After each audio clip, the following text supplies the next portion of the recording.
This week on the Four Rivers Ag Report, is the EPA's ethanol blend wall mandate a good thing, a bad thing, or both? And Sunday's storm made an already memorable crop year unforgettable. And it wouldn't be November without a turkey frying disaster video. That and more on the Four Rivers Ag Report.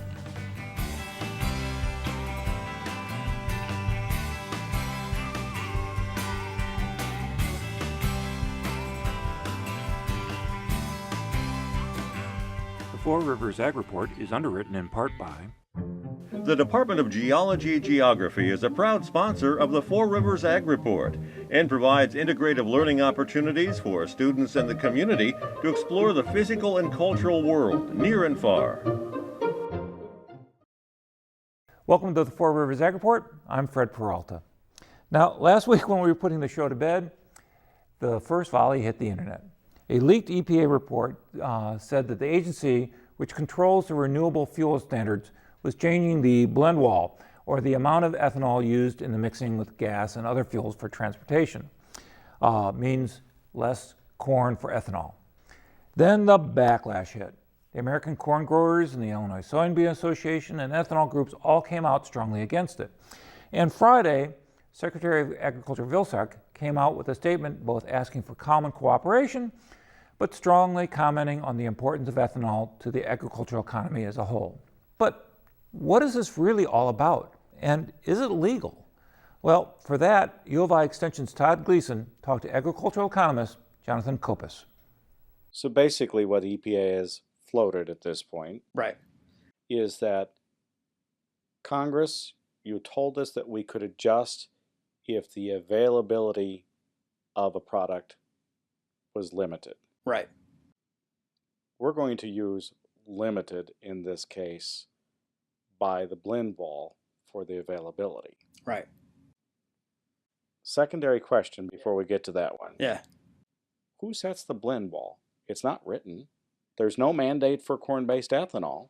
Where did it come from?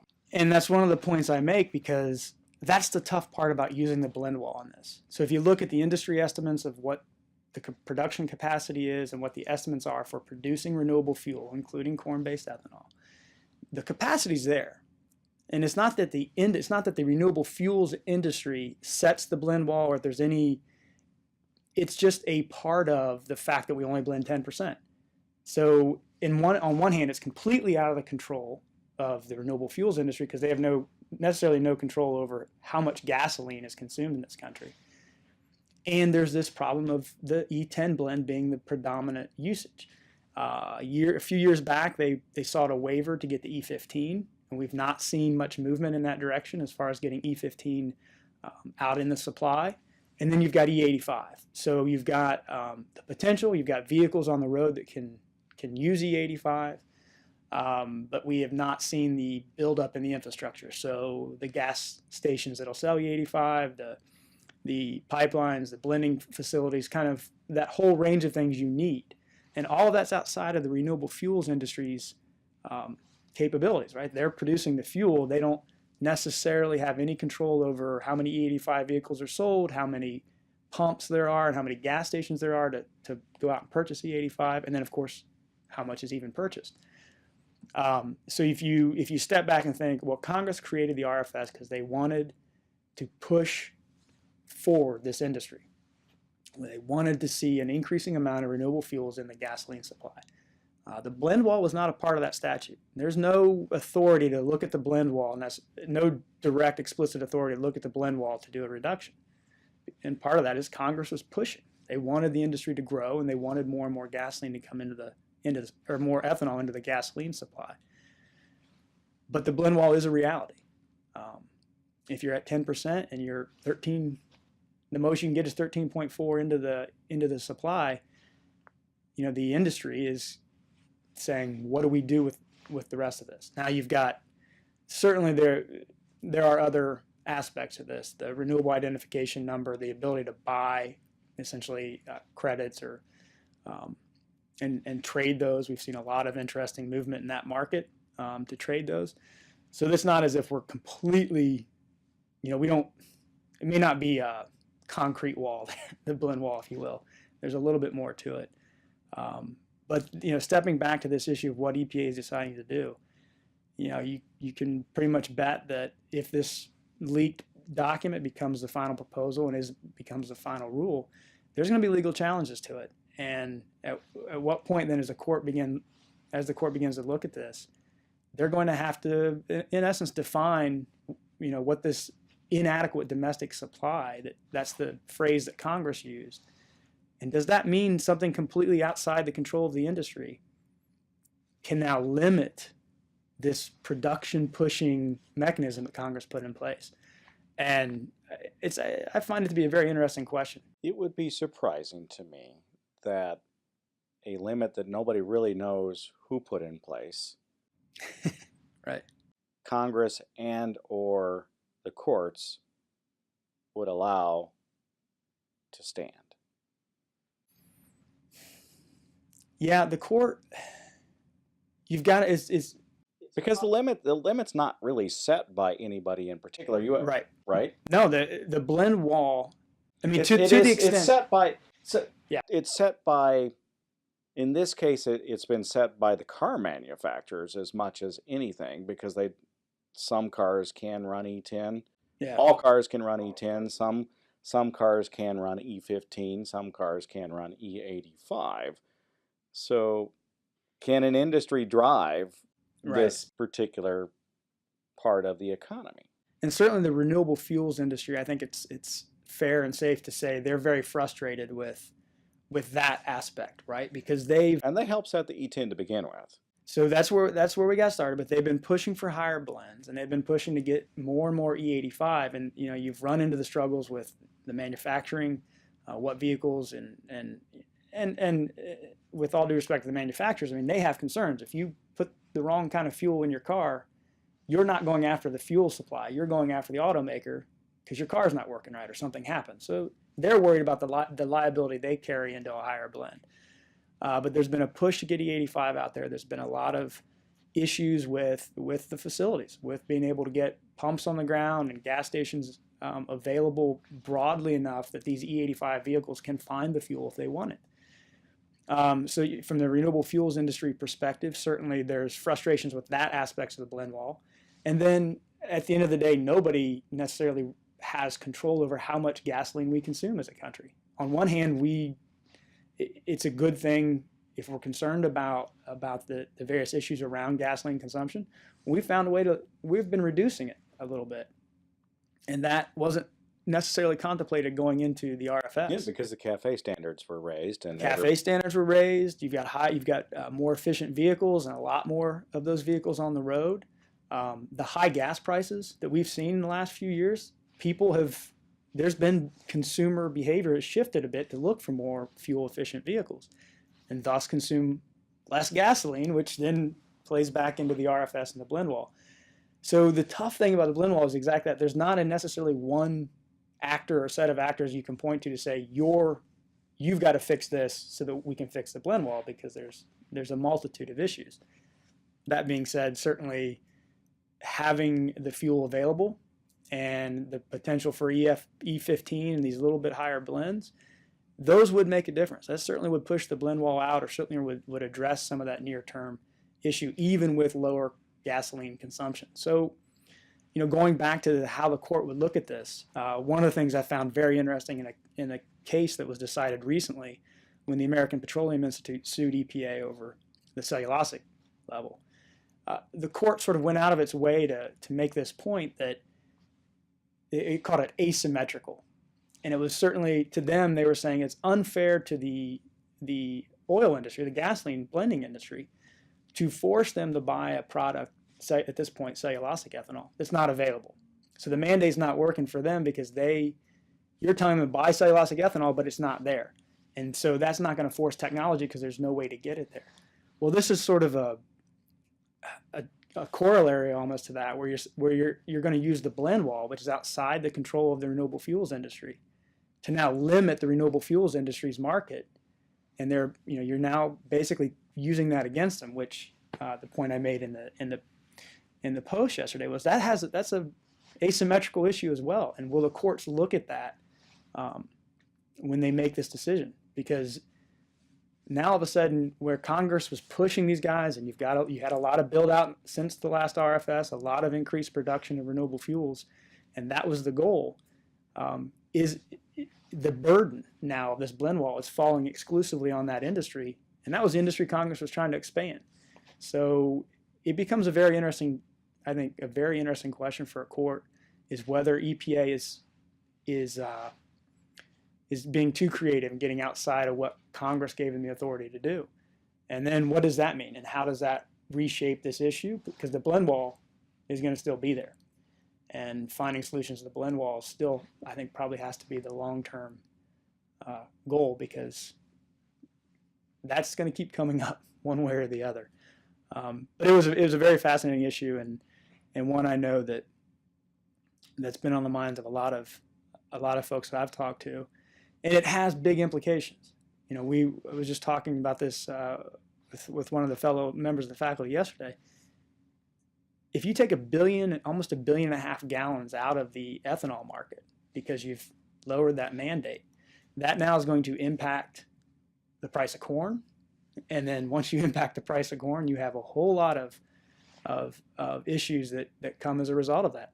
Everything from, land rents to the Title I subsidy battle that's going on in the Farm Bill. Because now all of a sudden the price of corn is lower. Those programs, the estimates of the cost of those programs will change drastically, particularly if you set in a floor price for corn, and now all of a sudden you've taken 1.5 billion gallons out. Now you got a lot of leftover corn. We've got more corn than the market's demanding. Your price is coming down, and once you put a floor price in there, the payments begin to go pretty quickly for that. And at 95, 96, 97 million acres of corn in this country, every little bit of change there is going to have a big impact on the way the program spends, on how much that program spends. It's going to have an impact on the insurance programs. So, we kind of get into this, and there's a great battle going on between the industries, and the oil industry and the renewable fuels industry. But it isn't just that. I mean, it becomes a big issue well outside of just the ethanol and the gasoline folks. And so you step back and start thinking about how this might all play in. It is something to watch. It's going to be something to watch in the coming months. What struck me about this whole debate is how it's not so much a debate as it is a shouting match. Lost in the discussion is all the fine nuance from which real agreement can be reached. And how these and other arguments are framed is the topic of this week's On the Map. And on this week's On the Map segment, Chris and I were talking beforehand about the ethanol and the crop subsidy and the Farm Bill and lots of other issues, and we came to the conclusion that, and by the way, we're both wearing bulletproof vests today and we're leaving the country as soon as we're done here, but no, really, how do you talk about the big problems without upsetting the sides on any issue? Yeah, you can't. There's always going to be both sides very much opposing one another on any debate. I mean, anything in politics these days. Specifically, though, with what we've been talking about, it's kind of the two sides are agriculture and or conservation or ethanol or big oil.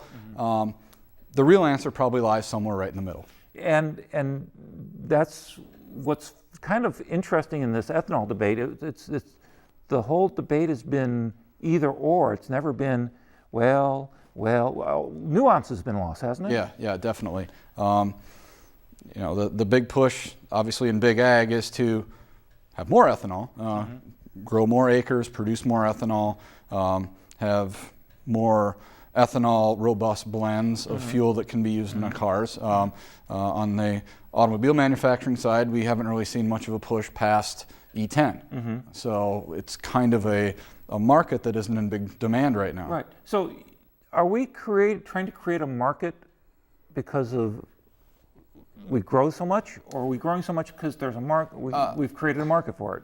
My own take is that, and it's a very complex system. I'm not an economist. I'm not an ag economist, but general supply and demand theory just tells you that if you have a demand for something, the market will be there, and you will get paid very well for it. A lot of our monoculture types of crops, corn, soybeans, wheat, it's almost been like we've had this surplus of them, so we have to find out new markets to create in order to just use up that supply. Now that brings up the whole idea of the monoculture versus diverse. Now, from fence row to fence row, we've been growing corn and beans, and mostly corn. Mostly corn. There's been a market for corn.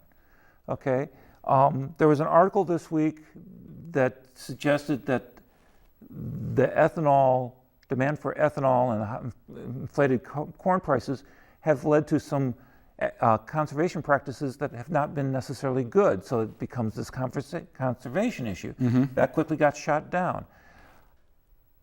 We're talking about wheels within wheels, aren't we? Definitely, yeah. It's not only conservation versus ag. You have to bring in then the crop insurance side of things, which allows farmers in places where they shouldn't be planting corn to plant corn that may or may not even be harvested. But because the market is there for better prices than what they could grow, they're doing those sorts of things. Now, some people argue that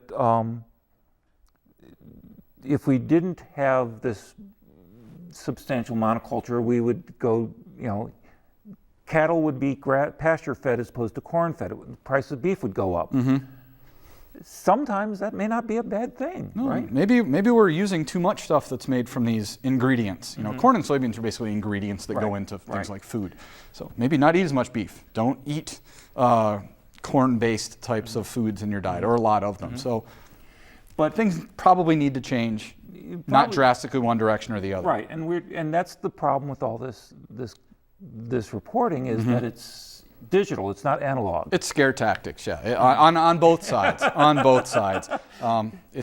Because most of the general public, myself included, are fairly ill-informed about every specific thing about every specific topic. There's just no way you can know everything about it. So we try to do our best, and again, usually the answer's somewhere right in the middle. Right. And it's getting harder and harder to see that middle. It is very difficult to see the middle. Chris, I'll give you a head start before we broadcast this, but it's good to talk about the big things. Thank you. Yep.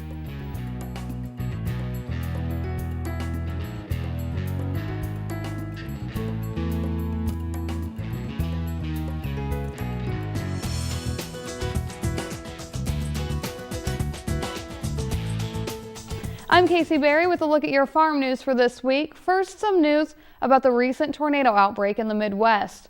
Preliminary reports show 26 tornadoes touched down on Sunday, ranging from EF2s to EF4s. Towns hit include Pekin, Illinois, Washington, Illinois, New Minden, Illinois, Coal City, Braidwood, Illinois, Gifford, Illinois, Brookport, Illinois, Paducah, Kentucky, Lafayette and Kokomo, Indiana, Lebanon, Indiana, Vincennes and Washington, Indiana, Morganfield to Corydon, Kentucky, Grant County, Indiana, Nortonville, Kentucky, and Perrysburg to Oregon, Ohio. Experts say this storm included two of the most powerful tornadoes this far north in the month of November in more than 100 years. And the estimated cost of damage? $1 billion. Farmers were no doubt held up last weekend with the storms that swept across the Midwest. Illinois saw several tornadoes on Sunday, one of them in Douglas County. Now, in this video, you can see that farms were heavily damaged by the tornadoes. Houses and other buildings were lost, equipment was damaged, and debris is strewn across the fields for miles. Most farmers in the area already have their crops out of the fields. Now, in the East-Southeast District, 98% of the soybeans have been harvested and 96% of corn has been harvested. Winter wheat conditions are doing pretty good. That crop is sitting at 2% poor, 20% fair, 70% good, and 8% excellent. We've seen a lot of precipitation over the last couple of weeks, from snow to rain, and we could see some snow again with temperatures dropping this weekend. That precipitation is helping with soil conditions. Topsoil moisture is 7% very short, 24% short, 57% adequate, and 12% surplus. Subsoil is 8% very short, 41% short, and 51% adequate with no surplus. Now that drought is pushing out of the state, there's a small portion of central Illinois still seeing that severe drought, but the rest of the state is sitting at moderate droughts to abnormally dry conditions or no drought at all. Well, potato farmers have their eye on the House Farm Bill. Farmers are trying to protect their starchy spuds from lawmakers who want to remove white potatoes from the federal nutrition programs. It's a single paragraph on page 388, section 4051 of the 701-page House Farm Bill that would require the Department of Agriculture to review the economic and public health benefits of these potatoes on low-income families who are at a nutritional risk. The whole reason the spuds are being debated is because nutritionists say potatoes aren't as healthy for women and children as green leafy vegetables. The Institute of Medicine says children eat only 40% of what the government recommends, and 29% of that amount comes from potatoes, most of which are fried. They say children get less than 20% of their daily recommended dark green vegetables, orange vegetables, and dried beans. The Institute claims if children eat fewer potatoes, they would eat more of the other vegetables, but the potato industry claims their starchy vegetable is healthy and cheap, rich in vitamin C, contains no fat, and has more potassium than bananas, spinach, and broccoli. If the potato isn't safe to eat, what about the rest of our Thanksgiving meal? How you prepare and treat your food can make the difference between having a great holiday meal or a holiday you would rather forget. The USDA's Bob Ellison has more. You can help prevent foodborne illness from ruining your holiday get-togethers by following advice from the U.S. Department of Agriculture's Food Safety and Inspection Service. There are 4 easy steps that consumers can take to help keep their families and their friends safe from foodborne illness. That's clean, separate, cook, and chill. Keep surfaces and hands clean. Separate raw and prepared food. Cook food to safe internal temperatures and use a food thermometer to check. Turkey should be cooked to a safe internal temperature of 165 degrees Fahrenheit. If you stuff your turkey or if you cook your stuffing in a separate casserole dish, the stuffing needs to reach a safe internal temperature of 165 degrees Fahrenheit. And for those leftovers, divide food into shallow containers and get them into the refrigerator as soon as you can.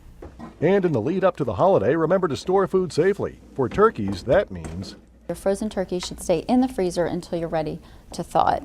If you're buying a fresh turkey, purchase your turkey only 1 to 2 days in advance of cooking it. For more food safety advice, you can download the Ask Karen app for your smartphone, go online to askkaren.gov, or call the USDA's Meat and Poultry Hotline at 1-888-MP-HOTLINE.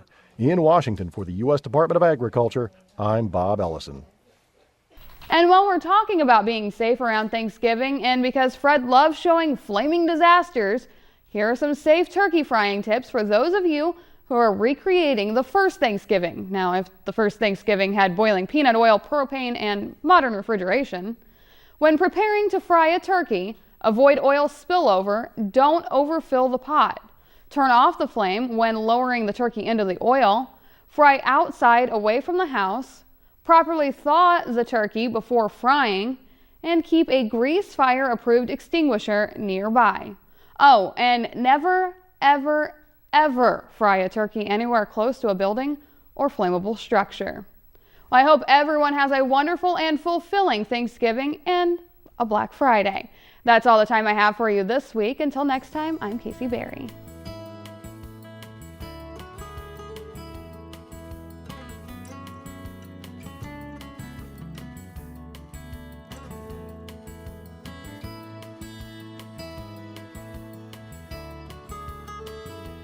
Hi, I'm Jessica Killow with your Inside Extension.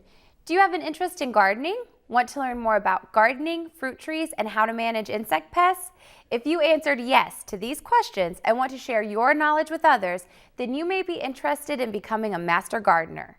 The deadline to sign up for Master Gardener training is December 20th. For more information, visit our website or call the Coles County Extension Office at 217-345-7034. Have a turkey question? Want to know more about the history of the turkey and Thanksgiving? Or maybe you need help with preparing your turkey? Well, you're in luck.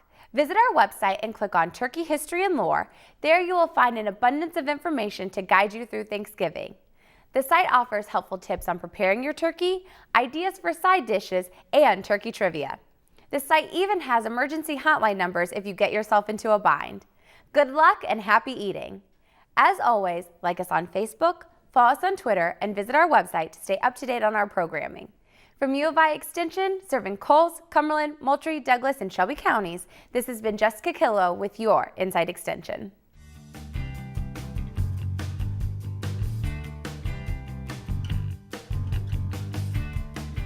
And because I will most likely be in a tryptophan-induced coma next Friday, we'll be airing an encore presentation of a previous Four Rivers Ag Report next week. But this is also the start of our fall pledge period on WEIU. We've set a very ambitious and a very necessary goal. Just as in the rest of the world, our funding sources are drying up. And we're looking to you, our friends and our viewers, to help us, to support us and the programs we make for you. We are a small station that does some really amazing things, and for a pretty amazing part of the world. So please consider pledging over the next couple of weeks. It'll make you feel better, and it'll make the world better for you and your family and friends. So that's it for this week. Work hard, be safe, pledge to WEIU. Oh, and that sunset thing too.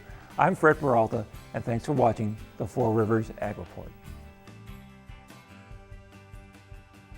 The Four Rivers Ag Report is underwritten in part by The Department of Geology-Geography is a proud sponsor of the Four Rivers Ag Report and provides integrative learning opportunities for students and the community to explore the physical and cultural world near and far.